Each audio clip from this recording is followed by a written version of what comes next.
Aga läheme aruteludega nüüd edasi ja nüüd pööramegi pilgu siis erahooldekodude poole, kuidas luua paremaid erahoolekodusid, praktikad Eestis ja mujal maailmas. Ja siia lavale tuleb Martin Kukk, kes on Südamekodude nõukogu esimees. Ja ma küsin kohe siit sissejuhatuseks küsimuse, et kas era ja riiklik peavad üksteisele vastanduma ja kas era tähendab siis seda, et on kvaliteet kohe automaatselt parem? Tere! Tervist! Kõigepealt aitäh kutsumast ja esimesele küsimusele vastates, nagu eelkõneleja ütles, siis omandivorm tegelikult väga suurt tähtsust sellele, millist teenust pakutakse, kui kvaliteetset teenust pakutakse, et sellel omandivormil väga suurt rolli ei ole. Tõsi küll, rahastamise võimalused on tihtilugu avalikul sektoril mõnevõrra avaramad kui eraettevõtetel ja seetõttu selliseid valikuid tehes kindlasti avalikus sektoris tehakse aeg-ajalt valikuid, mida erasektor võib-olla aeg-ajalt ei teeks, aga laias laastus teenuse kvaliteet ja teenuse sisu on ikkagi määrata nendel inimestel, kes seal asutuses töötavad, mitte sellel omandivormil. Ja kui mind siia kutsuti, siis minu ettekanne või selline vestlus koosneb kahest osast, et kõigepealt esimeses pooles ma tutvustan seda, mida südamekodud ja mida me südamekodudega teeme ja mis Eestis on arenguperspektiivid ja võib-olla paar näidet lõppu ka rahvusvahelisest praktikast. Et mina olen Martin Kukk, nagu eelkõneleja sisse juhatas, mina olen Südamekodude nõukogu esimees ja võib-olla sissejuhatuseks räägin seda, et kuidas üks eraettevõte alguse sai, et mina hakkasin hooldekodude opereerimistegevusega tegelema aastal 2017 ja tegelikult see põhjus, miks sellega tegelema sai hakatud, seisnes selles, et juba varasemalt aastaid tagasi oli perekondlik või lähedane isiklik kogemus sellega seoses, et oli üks lähedane, kelle puhul me olime, võib isegi öelda, sunnitud hooldekodu leidma. Ja selle kogemuse käigus siis selgus, et see teenuse kvaliteet, mis tol hetkel pakuti, ei vastanud päris nendele ootustele, mis nii-öelda oleks soovinud ja teiselt poolt see hind, mis hooldekodu teenusest küsiti, et see tundus nagu röögatult kallis, et need olid sellised kaks sellist olulist nii-öelda nüanssi, mis jäid kuidagi moodi kuklasse kummitama. Ja kui ühel hetkel aeg oli küps, siis sai seda valdkonda hakata põhjalikumalt uurima. Tänaseks hetkeks mina isiklikult olen käinud Eestis umbes 75 üldhooldekodus, sõltumata sellest, milline nende omandivorm on. Ja olen käinud tegevuse käigus siis erinevaid parimaid ja halvimaid praktikaid õppimas. Seda me tegelikult tegime juba enne seda, kui me oma esimese hooldekodu rajasime. Ja mis oli selle nii-öelda õppeprotsessi või sellise nii-öelda vaatluse käigus suureks üllatuseks, sõltumata sellest, kui hea või halb teenus mõnes hooldekodus oli, siis kõik need inimesed, kes seal töötasid ja kõik, kes neid hooldekodusid juhatasid, olid avatud rääkima sellest, mida nad teevad ja nad olid avatud ka näitama seda, milliseid teenuseid nad pakuvad. Ja 2017. aastast on nüüd mõned aastad mööda läinud ja tänasel hetkel Südamekodud on Eesti kõige kiiremini kasvav ja Eesti üks suuremaid erahooldekodude või üldse hooldekodude operaator-ettevõtteid. Kui me oma äripartneritega selle ettevõtte asutasime, siis meie jaoks oli omavaheline kokkulepe ja kindel reegel see, et me soovime rajada hooldekodusid, kuhu me julgeksime panna ka oma enda lähedasi või perspektiivis, kuhu me julgeksime ka iseennast usaldada. Et see põhimõte meil on algusest peale olnud ja selle põhimõtte alusel meie missiooniks on siis Eestis üldhooldusteenust või eakate hooldusteenust arendada ja seda nii-öelda kvaliteetsemaks muuta. Mõne sõnaga siis tänasest Südamekodude grupist, et kõige esimene hooldekodu, mille me omandasime, oli Käru Südamekodu, mis asub Järvamaal, mitte väga kaugel Koeru hooldekeskusest, mida tutvustas juba eelkõneleja. Seal see hooldekodu me oleme nii-öelda ümber struktureerinud ja tegelikult oma teenuseid seal koha peal laiendanud, ehk siis võtsime kohustuseks seda hooldekodu omandades ka laiendada seda hooldekodu poole võrra. Tänaseks hetkeks on seal värske uus ehitis, mis sai avatud siin mõnda aega tagasi ja teenusel on terve hulk abivajajaid. Lisaks Käru Südamekodule tegutseme me Värskas, täitsa seal Eesti-Vene piiri ääres looduskaunis kohas. Siis lisaks tegutseme me Lihulas. Lihula Südamekodu eripära on selles, et me osutame ka seal lisaks eakatele mõeldud üldhooldusteenusele ka erihoolekandeteenuseid 30 inimesele.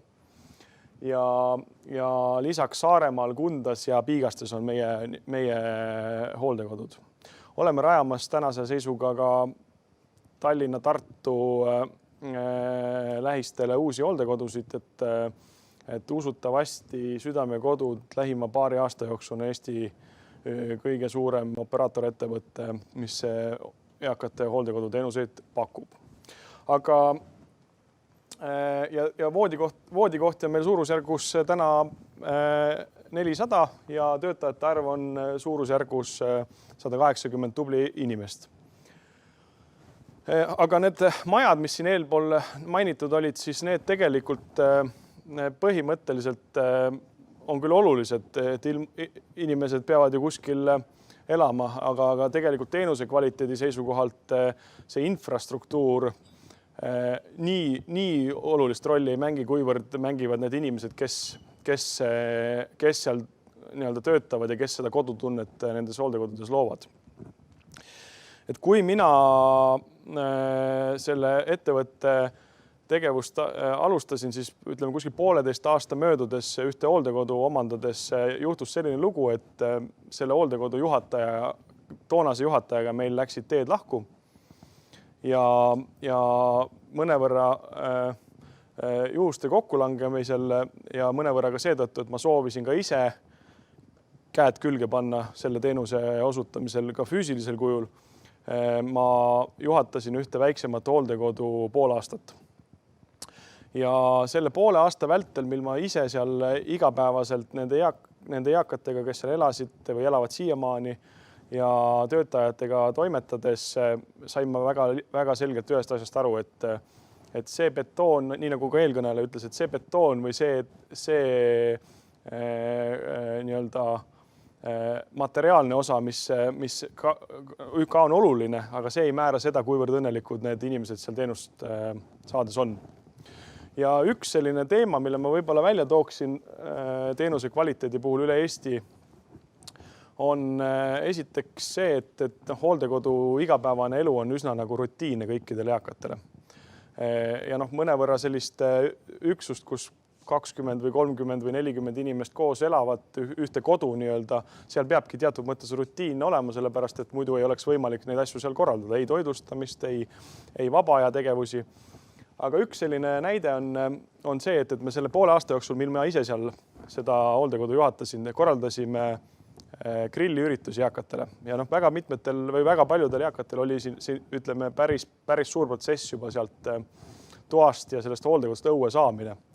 Aga sellised rutiinidest väljamurdmised ja sellised vaba aja peetmise võimaluste korraldamised nendele eakatele, kes seal igapäevaselt elavad, kelle muu igapäevane elu on üsna rutiinne, see muudab nende elu oluliselt värvilisemaks ja see õnnelikkuse tunne või see tänulikkuse tunne, mis siis, et need väsivad üsna ruttu seal olles, see tänulikkuse tunne on üsna nagu käega katsutav ja piiritu, et aeg-ajalt hommikul tööle minnes ja õhtul töölt tulles ikkagi otsid ju selliseid olukordi, kus sa näed oma tööl tulemust, eks ole, et siis need on need kohad, kus sa näed, et on võimalik inimeste päeva muuta paremaks. Ja teine selline oluline aspekt ja siinkohal ma tegelikult peaksin ütlema aitäh riigile ja ütlema haigekassale. Eestis viimastel andmetel minule teadaolevalt ainult pooltes hooldekodudes on tööl igapäevaselt õde, meditsiiniõde. Meie võtsime kohe alguses endale eesmärgiks selle ilma haigekassa toeta, et kõikides iseendast lugupidavates hoolekandeasutustes peab olema meditsiinipersonal kättesaadav. Ja meie hooldekodudes ka see õde oli juba varasemalt, aga täna üle Eesti, eks see areng on jätkuv, saab olema Eestis hooldekodudes ka igapäevaselt kohapeal olev õde, mis aitab ka väga paljuski teenuse kvaliteedile kaasa. Ja nüüd üks võib-olla selline pool eksperimentaalprojekt, mis meil on tulemas, et käesoleva aastal me hakkame ehitama Tartusse Eesti Rahva Muuseumi, me ei ütle arhitektide rõõmuks või kurbuseks, mitte päris kõrval õnneks, aga ütleme üsna sinna lähedale. Sellist asutust, mille sisu on siis see, et eakate hooldekodu ja kool ja lasteaed asuvad ühel territooriumil ja ühel kinnistul ja isegi ka ühes hoones, kui nii võib öelda. Me oleme selliseid asutusi käinud vaatamas Skandinaavias, kus lasteaed, kool ja hoolekandeasutus on omavahel nii-öelda põimunud. Ma ei väida, et eakad käiksid seal lapsi või õpilasi õpetamas igapäevaselt, aga seal on võimalik terve rida selliseid sünergilisi tegevusi luua. Ja see on eksperiment, mida me kavatseme siin lähiaastatel päris tõsiselt võtta ja Tartus see esimest korda saab loodetavasti teoks järgmisel aastal. Ja siis on võimalik ka võib-olla mingisuguseid järeldusi teha, et kas see millisel viisil siis eakad saavad teha nooremaid õnnelikuks ja nooremad inimesed saavad teha eakaid õnnelikuks, et selline plaan meil hetkeseisuga on.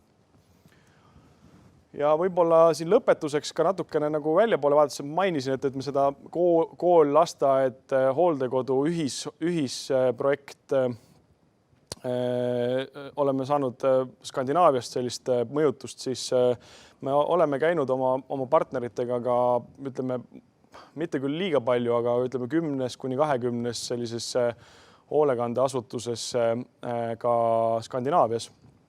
Ja üks selline, ütleme, võib-olla tulevikusuund on see, et Skandinaavias sellised tulevikusuunad on juba reaalne elu, et on olemas mitte hoolekandeasutused eraldiseisvalt, vaid on eakate linnakud. Ja see põhimõtteliselt tähendab seda, et selles eakate linnakus on üksus, kus on tavaline kortermaja, kus igal eakal on oma väike korter, alla on pargitud Volvod. Nad elavad täiesti tavalist normaalset elu ja märksõna, miks nad sinna kolivad või miks neile see sümpaat on seltsielu. Ehk siis ilmselt siin ka varem juba kõlas, et eakad otsivad seltskonda. Nad otsivad omasuguseid, nad otsivad inimesi, kellega aega veeta. Ja nad tegelikult otsivad seda ka noored, aga lihtsalt eakad omavahel nii-öelda mingis eas, võib-olla mõni on ka üksikuks jäänud, otsivad sellist nii-öelda community't. Ja seal selles linnakus siis lisaks sellele nii-öelda tavalisele kortermajale, kus võib-olla olid mõned lisateenused juures, eks ole, meil siin mõned inimesed Eestis ka räägivad päris aktiivselt nendest teenusmajadest, et see midagi sellist, nagu mida nemad kirjeldavad oligi, et kuskil all oli kohvik, kui soovid vanaduspõlves võid tellida kohvikust endale süüa, võid käia kohvikus, all olid eakate jõusaalidest kuni mitmete muude vaba aja veetmiste võimalusteni. Ja samas linnakus oli siis ka hooldekodu, ehk siis kui mõne inimese hooldusvajadus suureneb järk-järgult, siis ta saab nii-öelda seda oma korteris teenust tarbida ja alles nii-öelda viimasel võimalusel, kui see hooldusvajadus läheb kõrgeks juba, et siis ta asub alles hooldekodusse elama. Ja loomulikult seal juures ka meditsiiniasutused ja linnak selles samas kompleksis. Ja võib-olla selline natukene nagu Eesti mõistes või Eesti jaoks natuke harjumatu mõte või ulmeline mõte, et siin näiteid ka Floridast, kus hoolekandega ei peagi olema midagi eakate communitytel nagu seotud, et seal on Ühendriikides on ikkagi väga terve rida selliseid, nad ise kutsuvad neid 55+ community'teks, kus põhimõtteliselt oma elutöö on tehtud ja vara realiseeritakse ära ja asutaksegi kas siis ostma või rentima mõnes sellises eakate community's oma nii-öelda kodu, mis jääb nii-öelda viimaseks koduks, aga seal on terve rida nagu muid selliseid pluss alustades seltskonnast kuni lõpetades erinevate teenusteni, mida eakad tarbivad välja. Et võib-olla selle lühikese aja jooksul minu poolt on kõik, et kui on küsimusi, siis... Ja, suur tänu, väga huvitav kuulda. Sellest Floridast ma võtan kohe sabast kinni, ma olen käinud, teinud saateid sellest ja tegelikult see näide, mis sa tõid, et te Tartus hakkate tegema sellist communityt või kogukonda, kus on noored ja vanad koos, see on minu meelest see kõige positiivsem. Sest probleem seal Floridas just oligi see, et välja sellest linnakust oli ainult üks tee ja paljudel tekitas see mõte, et ongi surm, see lahkumine sealt, mingit depressiooni ja see, et tõesti noori praktiliselt ei kuulegi seal. Ja huvitav, seal oldekodudes Floridas on tekkinud, või linnakutes tähendab, on tekkinud teine probleem, et eakad muutuvad ka väga kelmikateks ja seksikateks vanuse kasvades, uued tabletid, Viagra ja nii edasi on toonud terve revolutsiooni ja ka tänasel konverentsil seepärast räägime pärastlõunal lähemalt sellest, et eakad ei ole sugugi vaikselt istuvad vanainimesed seal Floridas. Tekkis probleem, et HIV-viirus ja süüfilis hakkasid just neis vanainimeste linnakutes väga-väga laialdaselt levima, sest eakad inimesed muutusid väga-väga aktiivseteks seksuaalselt. Aga ma ei küsi seda küsimust sinu käest, Martin, aga küsimus, kui keegi tahab nüüd südame kodusse tulla, mis see summa siis on, mis tuleb igakuiselt välja käia? Mul on kuskilt meelde jäänud, et 2000, et see on väga suur summa ikkagi, kui mõelda, et igakuiselt elu lõpuni 2000 umbes. Et saada head teenust hooldekodus või mis see on praegu? Meie oleme niimoodi naljatlemisi, me partneritega ennast ise liigitame Eesti mõistes ikkagi selliseks Škodaks, nagu automaailmas paralleele võib tuua. Taskukohas on. Me soovime pakkuda kvaliteetset teenust, aga seda nagu ikkagi ka selle hinnaga, mida Eesti inimesed võimaldavad endale tarbida. Tõsi küll, meil on nagu 6 hooldekodu ja see hinnavariatsioon on seal ikkagi olemas, aga suurusjärgus ikkagi on see 800–900 euro kanti see teenus, eks ole, mida me üritame pakkuda. Jah, see 2000 euroga võib-olla on tõesti mõni koht, aga meie nii kallid teenust ei suuda Eestis pakkuda. Nii et võib rahulikult mõelda, et saab ka odavamalt hakkama, et 2000 ei pea mõtlema elu lõpuni tegema graafikut, et kas on iga kuu 2000 välja käia või mitte. Eks põhikomponent sellest hinnast ikkagi tegelikult on 55–60% on tööjõukulu ja see ei kao ära selles mõttes, et robotitega ühtegi hooldusteenust lähiajal osutama ei hakata ja inimesed on see, mis on põhikulu. Suur tänu!